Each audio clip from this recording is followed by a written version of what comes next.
What's up? How's it going? How are you? My name is Troy Harrison Chriest, but you guys can just call me THC in the comments. Welcome to 15 simple tips and tricks for Assassin's Creed Valhalla. No, this is not an advanced guide on how to find the best gear and do all that. These are 15 tips that I think every player should know, and it's just general basic information that I find to be very helpful. If you think some of the tips are too simple, maybe stick around later in the video and you might learn something that you haven't already. All right, tip number 1. This is probably something that most of you guys are going to be doing already, but once you get to England and you've done the first kind of intro mission, get on your horse, follow a road, and go synchronize all of the viewpoints that you possibly can. I spent about, 2 to 3 hours going around the map and literally just synchronizing the viewpoints to unveil or reveal more parts of the map, hidden secrets. But the real bonus to doing this is the map in the game is absolutely gigantic. It's huge and it takes a long time to get across it. So getting all these viewpoints off the bat will give you fast travel points, which you will be thanking yourself for a lot later on. It's really nice to be able to just fast travel instead of getting on your horse and mobbing really long distances sometimes. Yeah, just go synchronize all the viewpoints. Pretty simple. All right, number 2. Mysteries are not side quests. They are encounters, and you don't have to do them. But the one thing about this is that if you see a mystery on the map somewhere and it's in a, let's say it's in a high level zone, like a 190, a 160 zone, you don't have to be that level to go out there and do that mystery. These mysteries have no skill caps, and typically they don't even have combat involved with them for the most part. You know what I'm saying? Like, I went up into a very high level area, found a mystery, and it was basically collect a flower for a kid to give to a princess. These mysteries, they're helpful, they're fun, they're interesting, but yeah, they're not side quests.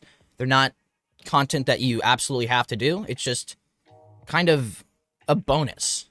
You know what I mean? But yeah, there's no skill caps. You can do any of them at any time, but I wouldn't recommend that you focus them. Like, I wouldn't be like, all right, before I do the main quest, I'm going to do all these mysteries. Don't do that. Don't do that. There's no point. All right, tip number 3. Another thing that's pretty basic. You might already know it, but I wrote it down regardless. Number 3 is you gain power from completing almost every objective. Wealth, mysteries, quests, collectibles. You literally gain power and XP from doing objectives than you would for doing combat. So the real tip here is don't grind combat. You know what I mean? Like, if you're doing a raid and there's objectives to go do, you don't have to go and kill every enemy. You're not going to level up a ton from that. You'll level up way more from just getting the objective done and moving on to the next one. Do the objectives and raids and stuff like that. And yeah, don't just kill every single person in the game because you think this is World of Warcraft and you're going to level up, your main weapon and get more skills that way. You get very minuscule XP from actually killing people. So yeah, go do the objectives. Don't grind combat. All right, tip number 4 sort of ties into number 3. It is raid often and raid early. These raids are literally the main resource for getting resources to upgrade Ravensthorpe. And so it's really good if you have some time towards the beginning of the game to pump out 2 or 3, maybe 4. Once you get to around power level 50, there's a lot more raids that are kind of more easy for you to do. But also, I have a friend that literally did almost every raid, like, 20 hours into the game. And so if you want to get them all done, you can, if you are low power, you can try and focus stealth stuff and go in, sneak into the raids and assassinate who you need to assassinate, take the treasure, and get out of there without going into full combat. But still, do not kind of forget about the raids at the beginning of the game. It'll really be focusing them. It'll be talking about them a lot and your need to upgrade Ravensthorpe. So yeah, just pump them out, get them out of the way, because I don't think it's the best content in the game, but it is super helpful if you want to actually upgrade Ravensthorpe. All right, tip number 5 is to collect all of the treasures of Britain as soon as you can. These will lead you to get one of the best weapons in the game, Excalibur. Literally, Excalibur. So when you see these, they're pretty much a little logo that looks like this, and they tend to be tombs without any combat, but will often have some puzzles or just really, really intricate tunnel design to confuse you on how to actually get these treasures. I had a lot of fun, like, going down a list and just going and getting all of them at the same time. I did that kind of in one stream. And yeah, Excalibur is pretty badass. Maybe you want to go get this. I don't know, in this game, I feel like there's a serious lack of being rewarded for doing quests with weapons and gear. Usually it's stuff that you find by going and looking for wealth or doing, I don't know. They just don't upgrade. They just don't give you that many weapons in this game. So if you're like me and you're like, hey, I don't really want to use an axe the whole game, I kind of want a good sword, maybe Excalibur is the way to go. Go collect these treasures and thank me later. All right, number 6. Early on in the game, like I was saying, how there are not many weapons being given to you throughout, gain some wealth, collect some of those, yellow circles, and then go to a vendor and see what weapons he has. You can buy gray weapons, upgrade them, on the normal gray path, and then once you go to Ravensthorpe and unlock something else, which I'll talk about in 2 seconds, you can then upgrade it to Superior and Legendary and just keep going. So, like, if you find a little dagger that you like at a store and it's gray and it doesn't do much damage, you can literally continuously upgrade it. You can literally upgrade any weapon in the game to be incredibly awesome. It's not that hard. All right, tip number 7 is literally exactly tied to tip number 6. When you go to Ravensthorpe, the first buildings that you're going to want to build are obviously the blacksmith, which is how you upgrade a common weapon to a superior weapon to a legendary weapon to, I assume it's called epic after that. Yeah, basically, once you fast travel to Ravensthorpe and you build the blacksmith, he'll be right there on the left, and usually the first upgrades are pretty cheap. I would recommend focusing the blacksmith, and then you also have to build the Hidden Ones Bureau. Hidden Ones are sort of like Templars that are located around England, and there's a lot of them you have to, assassinate, and they usually have some sort of story to them, but typically they're pretty easy, and then it goes into like an Ezio, Requiescat, and Pace scene. You know what I mean? Focus the blacksmith, focus the Hidden Ones Bureau. Those are honestly the first 2 buildings you really need. After that, it's up to you what you want after that. All right, tip number 8 is that you can respec your skills at any time that you're playing. So I'm around, power level 100, I think. And so that's a lot of skills that I've clicked on in a lot of different arcs and branching skill trees and stuff like that. At any point, you can respec all of it, get rid of all of them, and replace your points again. Or what you can do is, if you've gone down a path that you can't follow or you don't want to follow, kind of a Star Wars reference, you can break those links and place those points in other places. So let's say you got, like the perfect parry skill or whatever, which is really good, and you should have it. But let's say you didn't want it, you could break off that quest line, or not the quest line, the skill line, and invest somewhere else. Pretty simple, but a lot of people that were watching my stream did not know that you can do it. Yeah, you can do it. It's pretty awesome. All right, tip number 9 is something that a lot of people, I think, can agree on, is that you should not be focusing mysteries or treasure. It really doesn't matter. The treasure especially, the treasure is typically just upgrade materials, which sure does matter, but like I said earlier, you shouldn't be like, I'm going to go get all these treasures before I play the main quest, or I'm going to get all these mysteries before I do the main quest. Do not do that. It doesn't matter. I kind of started doing that. I was like, I'm going to run around these zones and sort of 100% them, which is not a good move. And after just doing so many mysteries, I was left being like, all right, I've spent a lot of money on upgrading weapons and buying rations, and I didn't really come out of it with anything new. You know what I mean? I didn't come out incredibly wealthy. I didn't come out with brand new weapons after doing this. So yeah, do not focus mysteries or treasure. Just get them as you go. Which leads me into tip number 10. Focus the main quest. The main quest is honestly really good, and there's so many different branching story arcs that I'm really, really proud of what Assassin's Creed actually became with this one, because I didn't like the other ones, the last 2 at least.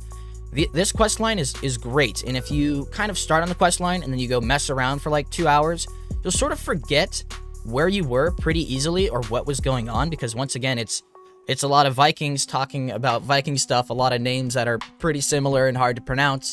You just don't want to get super sidetracked to where you forget what's going on in the main story. Also, the main story is the best way to level up. Best way to get new weapons, best way to level, best way to enjoy the game. Also, it's really, really long. It's a really long main story. So get grinding on it. I dare you. All right, number 11 is also kind of similar to some other tips I've said. It is clear the areas when you get there. Do not make a special trip for one thing. You know what I mean? That's kind of what I was saying earlier. Don't focus these little collectibles. It's not it's not Assassin's Creed Brotherhood. You don't have to do that. The game is not really designed for you to do that. If you look at the map and you've unlocked all the viewpoints, there's going to be so many little dots and it can feel a bit overwhelming. But typically, you don't want to like be like, oh, it looks like there's treasure out there way up in the snow in the north. I'm gonna go out there and get it. No, the game will take you out there eventually. You know what I'm saying? So just when you're going on the main quest and you get to an area that has some armor, has a hidden something, go do it like when you're there for the quest. Do not like take a massive trip out somewhere to pick up some tiny little, you know, wealth or tiny little mystery. Just do it when the game brings you there, because you can kind of spoil areas. There's so many cool areas in this game that I kind of did this with myself by getting all the viewpoints, is that you'll see all the map before the game wants you to. And so that's one that's just not really cool. And two, it's like you're gonna waste a lot of time if you spend it making a little trip for almost nothing. All right, number 12 is use the follow road feature. It's honestly pretty awesome. It's a lot like Red Dead Redemption.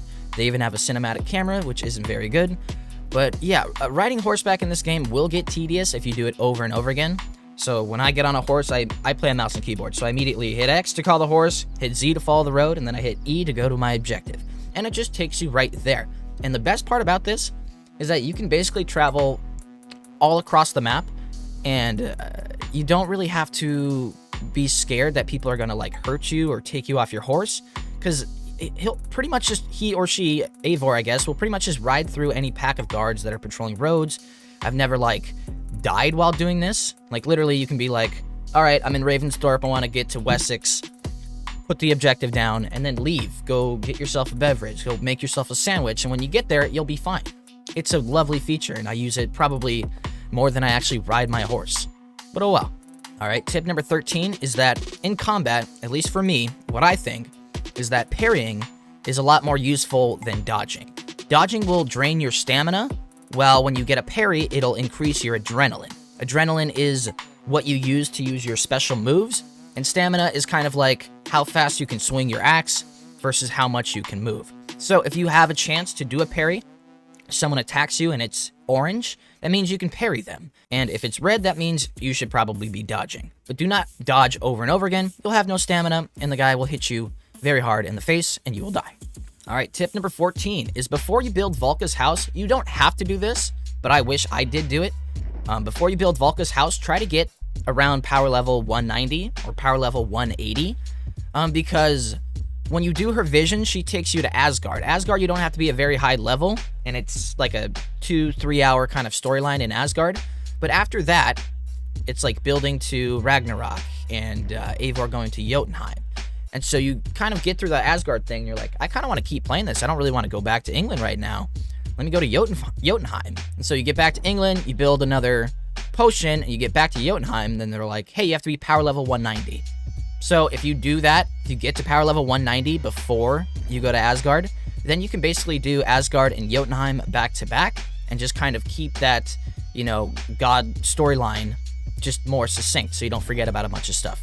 I wish I did that. It's probably not how the game is designed to be played, but I think it's a good idea. Get to power level 190 before you build Valka's house. And finally, tip 15 is have some damn fun. It's a very, very long game. Do not rush through it. This game is not your job. You don't need to get every objective. Take the time and enjoy and do what you want to do in this game. There's literally stuff for everybody. Like, I enjoyed the flighting, so literally I went and did all the flighting very early. In fact, that should actually be this tip. Do all the flighting very, very early so you can max out your charisma.